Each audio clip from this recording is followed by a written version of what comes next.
बांग्लादेश से संभल में हुए सर्वे से भाईचारे पर खतरे की बात कहां से आ गई? अब इस सवाल का जवाब अजीज खान साहब आप दे दीजिए।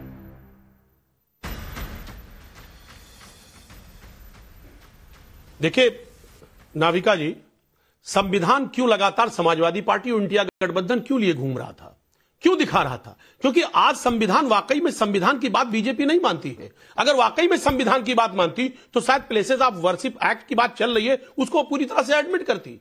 आप बता रहे हैं कि साहब क्यों नहीं मानते। हकीकत यह है कि जो संभल में जिस तरह शासन और प्रशासन की लापरवाही हुई और जिस तरह वहां पर कानून व्यवस्था बिगड़ा, यकीनन बीजेपी की बहुत बड़ी हार है। 5 नवयुवकों की जान चली गई, कौन जिम्मेदार है? जिस तरह दिन में फैसला आया, एक तरफा फैसला आया, शाम तक उसका इंप्लीमेंटेशन हुआ और आप इस बात को समझिए उसके बाद 23 तारीख को फिर कहा गया कि 24 तारीख को फिर होगा सुबह सुबह। तो जिस तरह चीजों को मोटिवेट किया गया, टेम्पर्ड किया गया, इलेक्शन को देखे 13 तारीख को टाल करके 20 तारीख किया गया, तो ये सारा क्रोनोलॉजी क्या कहलाता है? इसको अगर आप सीरियसली देखेंगे तो कहीं ना कहीं इस देश में नफरत का माहौल बीजेपी बनाना चाहती है और नफरत पैदा करना चाहती है। क्रोनोलॉजी ये भी दिखा रहा है कि आप तथ्यों को नहीं देख रहे। आप संविधान की बात कर रहे हैं लेकिन कोर्ट के ऑर्डर को आप बिल्कुल दरकिनारे कर रहे हैं। आप संविधान की बात कर रहे हैं पर यह नहीं मान रहे कि एडवोकेट कमिश्नर ने क्या लिख कर दिया था। बिल्कुल 5 लोगों की वहां पर मौत हुई है और ये सही नहीं है। प्रशासन को इसका जवाब देना पड़ेगा, इसमें कहीं दो राय नहीं है। लेकिन यह भी तो बताना पड़ेगा कि उस मस्जिद में, उस इमारत में क्यों एएसआई के लोग भी नहीं जा पा रहे हैं? 1920 में एएसआई को सौंपी गई थी ये इमारत, आज तक वहां एएसआई के लोग क्यों नहीं जा पा रहे हैं? इस बात का है कोई जवाब? मैं आपसे अजीज खान साहब ये भी पूछती हूं कि वहां पर पत्थर चले कि नहीं चले? पत्थर मारने वालों को आप बिल्कुल रोज क्लीन चिट दे देते हैं और प्रशासन से सवाल पूछते हैं, तो ये क्या जायज है? इस पर भी तो कुछ कह दीजिए। देखिए नाविका जी, आपको भी पता है कि जब 24 तारीख सुबह वहां सर्वे करने टीम गई तो वहां सीओ ने किस तरह आप शब्दों का इस्तेमाल किया, और अगर कुछ लोगों ने पत्थर उस पर चलाया आवेश में आके तो क्या गोली मार दिया जाएगा? क्या लोगों को मार देंगे, जान ले लेंगे? ये हल है, ये न्याय है? चलिए तो सवाल इस बात का कि अगर सर्वे अगर हुआ पहली बार ये तो माना कि पत्थर चलाने वाले लोग वहां थे। नहीं, नाविका जी, मैं भी इन्हें क्रोनोलॉजी समझा दूं। 19 तारीख को शांतिपूर्ण ढंग से हुआ सर्वे, 23 तारीख आ गया बीच में जिसमें ये चुनाव हार गए। 24 तारीख को इन्होंने फिर कहा भाई अब उपद्रव मचाया जाए यहां पर। इनको ये नहीं पता कि जफर अली जो कि मस्जिद कमेटी का हेड है वहां पर, उसने खुद कहा कि शुरुआत में जब आए हम लोग सर्वे करने सुबह, उन्होंने पहले तो रिसीव करी 23 तारीख को एप्लीकेशन सर्वे की, जो कि उस दिन नहीं हो पाया था रोशनी कम होने के कारण और लोग आ गए थे शाम को नमाज के लिए।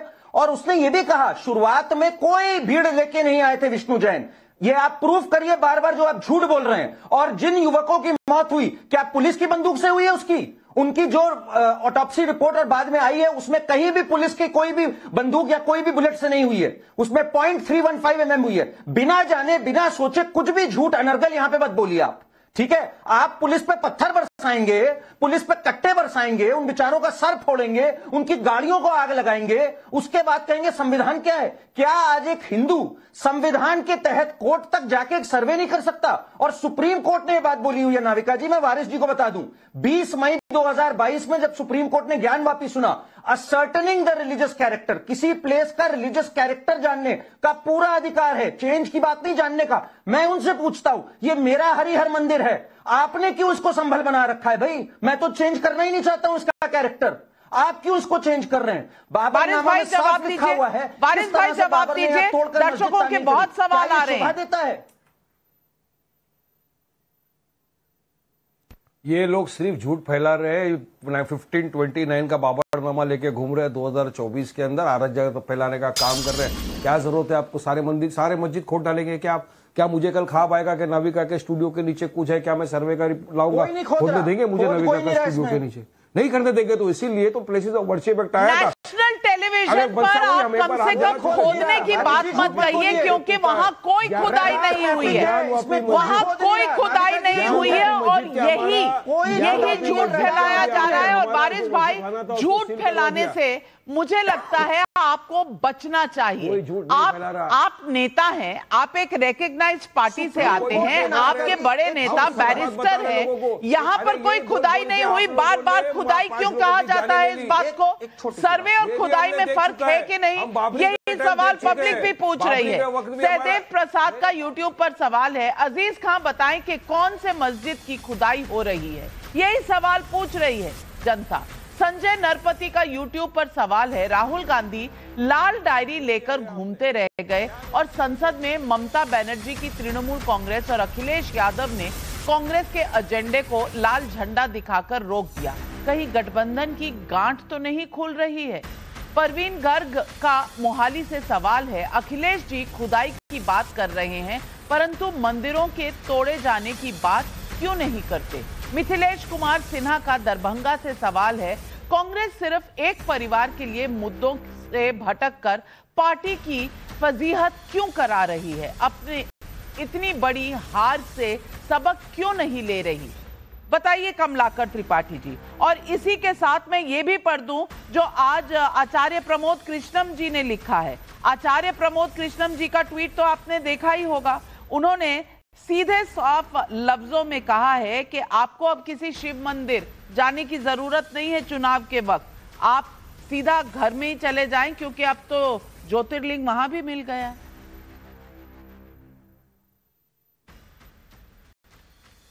देखिए नाविका जी, एक पुराना शेर है कि नई लाशें बिछाने की खातिर गड़े मुर्दे उखाड़े जा रहे हैं। इस देश में डेवलपमेंट का इंडेक्स देख लीजिए, जीडीपी जो है 21 महीने में लोएस्ट चली गई है। बेरोजगारी, भुखमरी, महंगाई, सारी चीजें, लोगों की थाली से प्याज गायब हो गया, लेकिन वो नहीं जो है उस पर डिस्कशन नहीं होगा।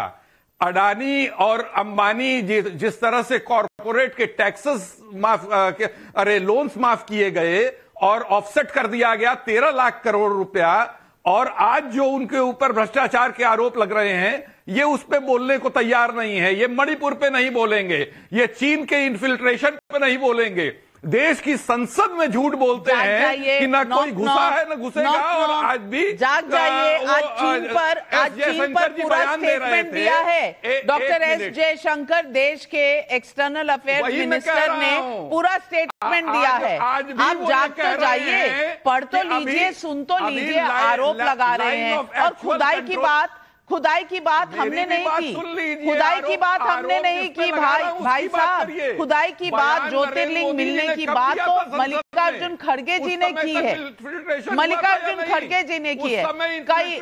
कहेंगे तो बयान सुना दूं अगर आपने नहीं सुना है। लेकिन दर्शक और भी सवाल पूछ रहे हैं। आरआर बिश्नोई का यूट्यूब पर सवाल है, नेता विपक्ष राहुल गांधी का अलग मुद्दा है और अखिलेश यादव का अलग मुद्दा। ऊपर से ममता को उनकी पार्टी मजबूत विपक्षी चेहरा बनाना चाहती है, तो क्या राहुल गांधी की लीडरशिप पर विपक्षी गठबंधन को कहीं ना कहीं डाउट है? प्रियंका कक्कड़ जी, मैं आपसे इस सवाल का जवाब मांगू।